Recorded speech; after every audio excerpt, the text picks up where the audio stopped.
पुष्प जितना ही सुंदर नाम है उतना ही उसका सुगंधित होता है। पुष्प नाम सुनकर ही और पुष्प देख के ही मन में एक अलग से ही उल्लास उत्पन्न होता है, प्रसन्नता उत्पन्न होती है। तो दोस्तों, पुष्प ऐसा कोमल भांति, ऐसा कोमल होता है, इतना सुगंधित होता है जो किसी का भी मुंह मोह लेता है।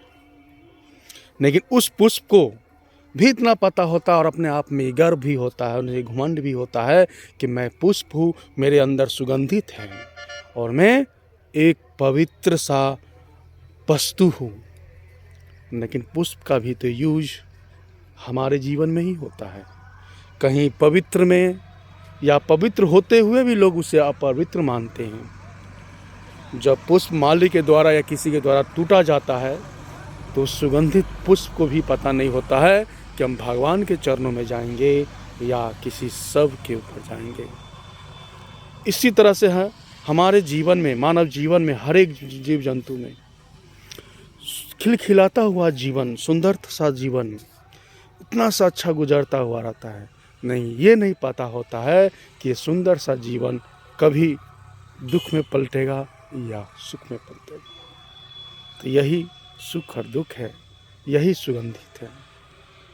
मैं पुष्प के बारे में बोला हूँ, अपवित्र होते हुए पवित्र, मतलब सब की बात कहा हूँ। हाँ, ये अतीत सत्य है, इसमें किसी भी प्रकार का कोई अंधविश्वास नहीं है। मृत्यु अत्यंत शुभ माना गया है, किसी भी घड़ी में हो। जिस तरह से जन्म शुभ माना गया है, किसी भी घड़ी में हो। लेकिन क्या होता है, वो तो समय के अनुसार आदमी को दुख और तकलीफ होता ही मृत्यु और जन्म पर। लेकिन अत्यंत सुंदर और अत्यंत अति शक्तिशाली सत्यवादी जो मृत्यु का समय है, मृत्यु है, उसे पवित्र नहीं माना जा सकता। वो हमारे नज़र में पवित्र ही है, पवित्र, उसे अपवित्र कभी नहीं कर सकते। तो इसीलिए पुष्प को भी नहीं पता होता है कि हम भगवान के चरणों में जाएंगे या सब के ऊपर जाएंगे।